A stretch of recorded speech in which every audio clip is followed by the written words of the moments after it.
bate-papo, podemos marcar outras ocasiões para tratarmos de assuntos que vocês queiram também. Hoje nós vamos retomar o assunto, pessoal, de Roma Antiga, né? Invasões bárbaras, Roma Antiga. Então, deixa seu caderninho aí do lado, toma nota, pega aí seu lápis, sua caneta vermelha, sua caneta preta, roxa, lilás, cor-de-rosa, né? Vocês têm aí vários tipos de material, então vai grifando, vai anotando, eu vou falando para vocês aquilo que eu quero que vocês destaquem também. Eu vou tentar fazer meio rapidinho aqui, porque a gente discutiu bastante anteriormente, então nós temos aí um pouco menos de meia hora para encerrar a nossa aula. O bate-papo está aberto, então se vocês tiverem dúvida em alguma coisa que eu estou falando, digitem ali no bate-papo.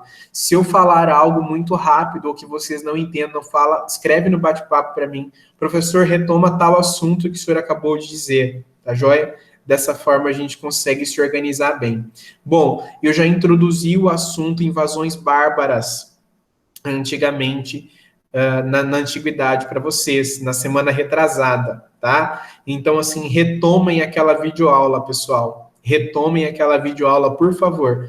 Depois eu posso até disponibilizar no link para vocês novamente. Motivem os colegas de vocês para assistirem as videoaulas. É muito importante. A partir de agora, eu vou fazer as explicações apenas aqui, na aula síncrona. E depois eu vou publicar essa aula no YouTube, que vocês podem acessar depois. Ah, professor, mas se o senhor já vai colocar no YouTube... Desculpe, então para que eu vou assistir? O legal é esse contato aqui, né? Olha, nós discutimos tantos assuntos anterior aqui à gravação, e esse contato... Isso diminui um pouco a nossa distância nesse tempo tão difícil que estamos passando. Então, assim, a gente precisa fazer da nossa aprendizagem algo agradável, né? É o melhor? Não. É o mais confortável para nós? Não. Gostoso seria se nós estivéssemos juntos em sala de aula e podendo ali fazer projetos bem bacanas. Mas o que nós podemos hoje é isso. E graças a Deus estamos bem, né? Estamos com vida, estamos vivos e podemos participar desta aula síncrona. Então não desistam de estudar. Não desistam de participar desta aula. Principalmente desta aqui ao vivo. Porque aqui vocês podem tirar dúvidas... Aqui vocês podem questionar, e eu adoro dúvidas, eu adoro questionamentos. Sei responder todas? Não, porque eu não sou uma enciclopédia, né? Não sou um Google. Mas eu acho que quando o aluno tem liberdade, quando o aluno estimula o senso crítico, ele gera conhecimento. O que gera conhecimento é a dúvida, não é a resposta. Eu sou um tipo de professor que coloco vocês muito em dúvidas e não dou respostas prontas, porque respostas prontas te colocam dentro de caixinhas, né, formatadas, e o saber verdadeiro não é aquele que te formata, é aquele que estimula a construir, né? Então, vamos seguindo aí. Então, o tema da nossa aula, pessoal, é Império Romano, estrutura política e social, tá? Vou escrever para vocês. Império Romano, 2 pontos aí.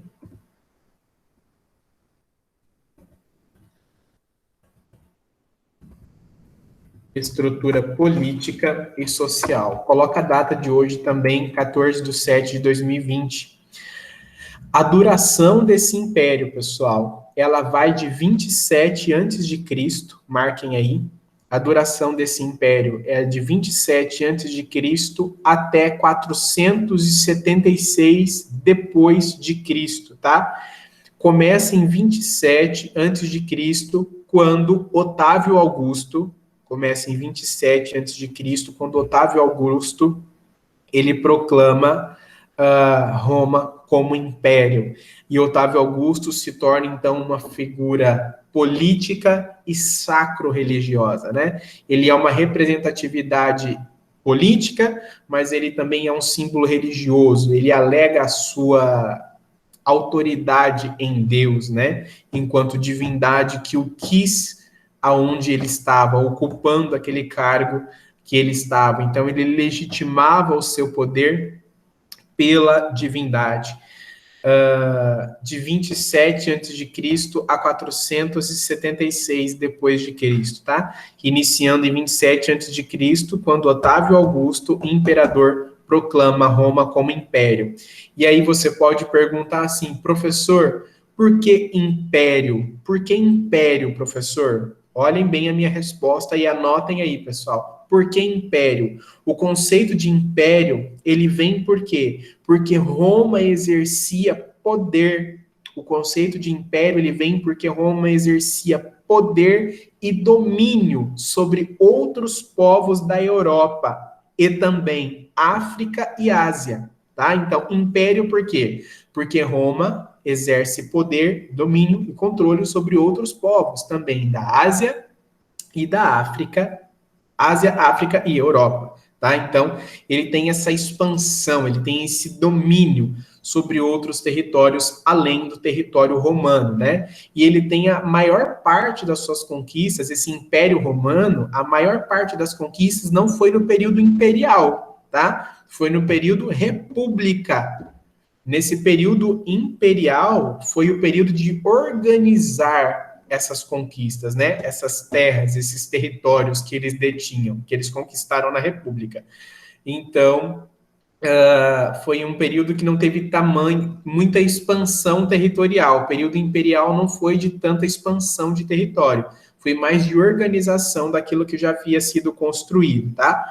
Aí vocês podem me perguntar assim, professor, qual era a figura do imperador representava o quê? A figura do imperador representava o quê?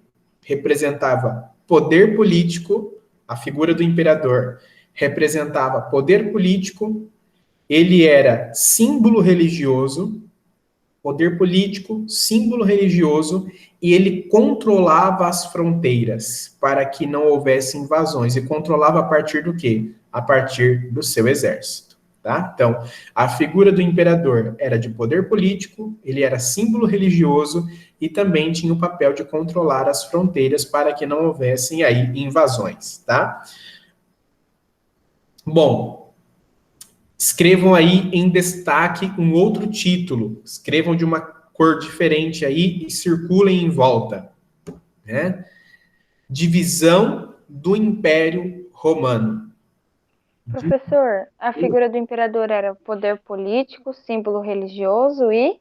Controle das fronteiras. Tá, obrigada. Controle das fronteiras para evitar invasões bárbaras, né? O outro tema agora, divisão do Império Romano. Divisão do Império Romano. Primeira divisão, escrevam aí. O Principado. O Principado, tá? Esse período do... Pera. Fala de novo, fazendo favor. Só o título e... Divisão do Império Romano. Esse é o título, o tema central. Divisão do Império Romano. A primeira divisão é o Principado. Principado. E ele vai de 27 a.C., o Principado ele vai de 27 a.C. até 284 depois de Cristo, tá? Coloca aí AC antes de Cristo e DC depois de Cristo, tá? Então o Principado de 27 a.C.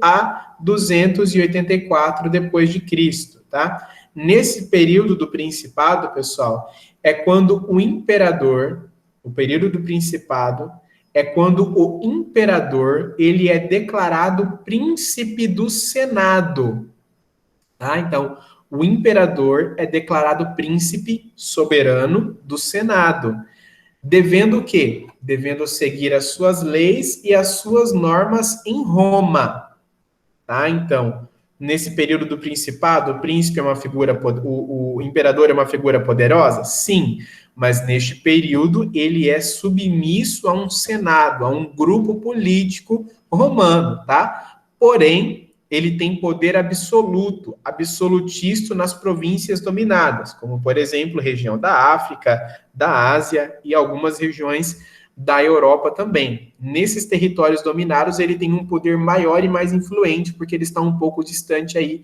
desse grupo político do Senado. Aí nós temos uma segunda divisão. A nossa primeira divisão foi o Principado. A nossa segunda divisão, pessoal, é o Dominado. Dominado, tá? O que é esse dominado? Qual o período desse dominado?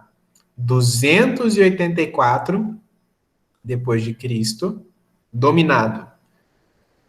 284 depois de Cristo e segue até 565 depois de Cristo, tá? Esse período ele termina com a morte de Justiniano, tá? No Império Romano do Oriente. Então esse período, o que marca o término desse período aí é a morte de Justiniano no Império do Oriente, que é o Império Bizantino, tá? Esse período ele foi marcado pelo poder absoluto do imperador, tá? O imperador ele está acima da lei, ele governa acima da lei. Enquanto no Principado você tem o imperador que está como príncipe, mas a lei é acima, o Senado é acima, no Dominado o imperador ele está acima da lei, ele governa acima de tudo. Tá joia, pessoal? E agora nós vamos ter uma terceira característica, uma terceira divisão. Tivemos o Principado, tivemos o Dominado, e agora nós vamos ter o Senado, tá? O que é o Senado? Ele tem força de poder legislativo, né? E ele precisava de uma representação devido ao avanço da plebe, da classe pobre. Então, esse Senado ele também era formado por homens ricos, não era por qualquer pessoa, tá? Então, por isso que o Senado também colocava alguém ali de uma família muito nobre, destaque, poderosa, de uma dinastia, para que pudesse ser esse príncipe, porque ele também, esse Senado precisava do apoio, porque as camadas populares, elas estavam avançando também com reformas, né? Com alguns avanços e também reivindicando algumas transformações na sociedade. Ok? Até aqui tranquilo, eu posso avançar. Temos mais 15 minutinhos, acho que dá para gente terminar. Beleza. Agora você vai escrever aí um novo tópico, tá? Características do Império Romano, tá? Eu fiz um resuminho aqui para ficar o mais claro possível para vocês. Características do Império Romano, pessoal. Quais foram as características desse Império Romano, né? Primeira coisa, a característica desse Império Romano é a Pax, com X, né? Pax Armada, ou seja, a paz romana, aliás, paz armada, tô lembrando de outra coisa. Dei aula pro terceiro ano e fiquei com isso na cabeça. A paz romana, perdão, tá? Então, Pax Romana, ou seja, paz romana, tá? Isso foi iniciado por Otávio Augusto. Essa paz romana significa o quê? Menos embates, menos brigas, menos guerras aí, tá? Redução no crescimento territorial de Roma. Eles não vão invadir novos territórios, eles não vão querer invadir novos territórios e novos povos, tá joia? Esse período também vai ser um período de estabilidade política, tá? Onde a figura do imperador aí vai ser a figura central.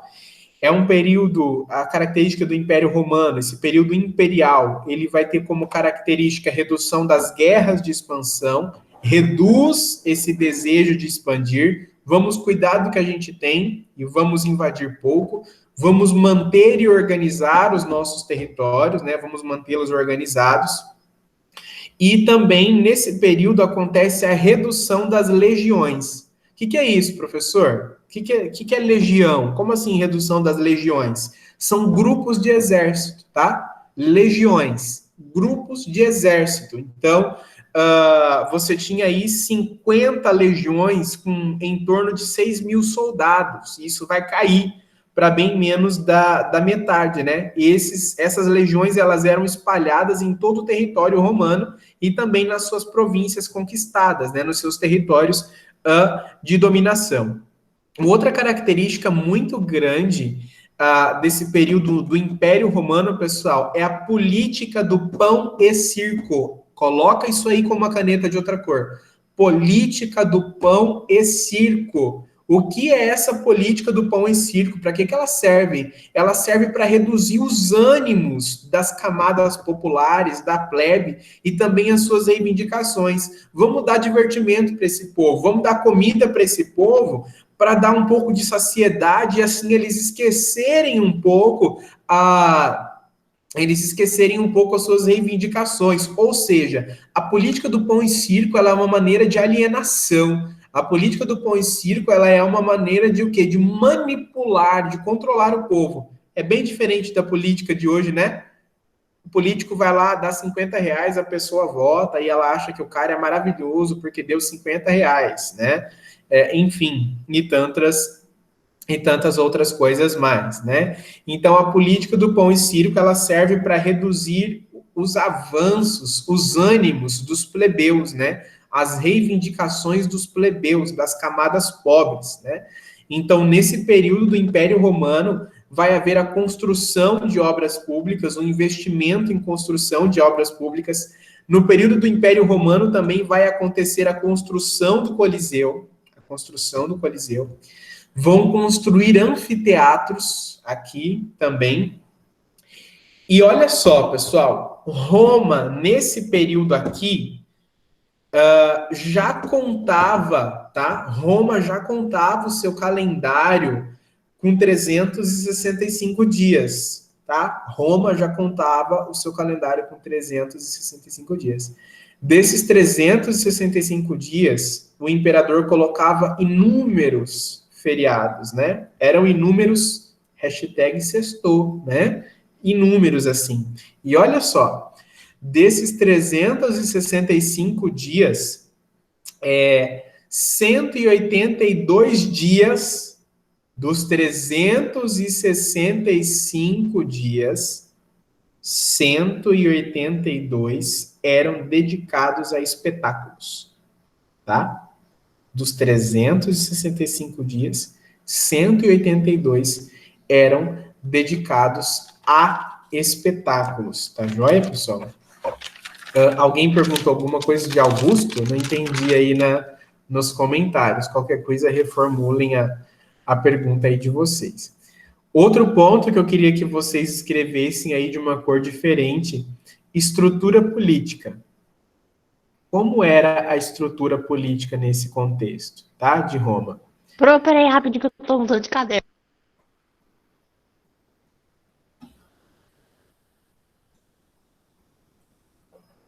Pode falar. Como era a estrutura política nesse contexto, né, de Roma Antiga? O império, ele passa a ser regido por dinastias, tá? Então, dentro dessa estrutura política, o império, né, esse período imperial, ele passa a ser regido por dinastias, tá? O que se assemelha à monarquia, né?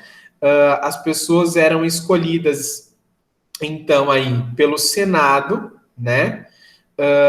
Mas também pela hereditariedade da dinastia, né? Então, a dinastia acontece o quê? Nesse período da dinastia, o império, né, está nas mãos das famílias mais poderosas. Então, essas famílias com melhor sobrenome, as famílias mais nobres, as famílias mais poderosas, elas eram aquelas que detinham o controle do império, tá joia, pessoal? Então, essa questão das dinastias são caracterizadas assim.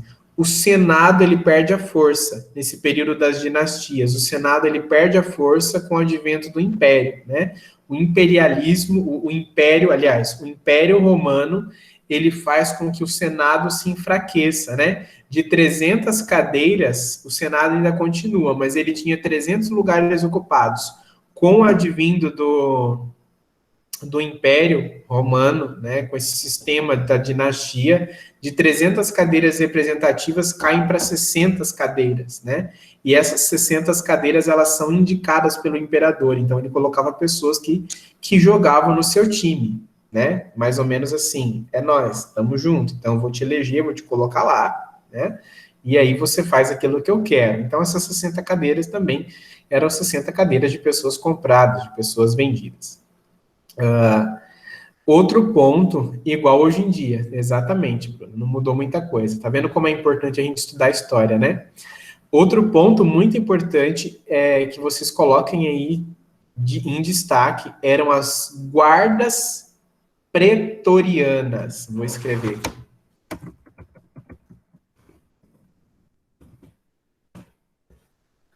A guarda pretoriana. O que é a guarda pretoriana, pessoal? Ela era formada por legionários experientes, ou seja, guardas de elite, os melhores homens de guarda, e eles tinham a função específica de guardar o imperador e a sua família. Eles eram os homens mais experientes e mais influentes no meio desses exércitos, né? E eles têm outras funções também. Essa guarda pretoriana, ela pode ser ouvida pelos imperadores e elas podem aconselhar os imperadores. Não sei se vocês já viram alguns filmes de civilização antiga, nesse contexto, onde alguns chefes, alguns soldados que se vestiam com roupas melhores, armaduras melhores, se aproximam dos imperadores e aí eles dialogam, eles falam de melhores estratégias, que é melhor não invadir, que é melhor invadir por outra forma. Então, essas pessoas que tinham essa função muito específica, não era qualquer guarda que tinha acesso ao imperador, não, né? Então, era mais a guarda pretoriana. E essa guarda pretoriana, pessoal, ela também era considerada corruptível, tá? Corruptível por quê? Porque eles recebiam recompensas para ficar protegendo aí os imperadores. E também eles recebiam pagamento pela fidelidade ao imperador. Então, vai ter que molhar muito o meu bolso, vai ter que pingar muito aqui para mim, né? Eu vou te proteger, mas em compensação eu quero uma troca de favor aí, né? Então, essa guarda pretoriana, ela também era uma guarda vendida, né?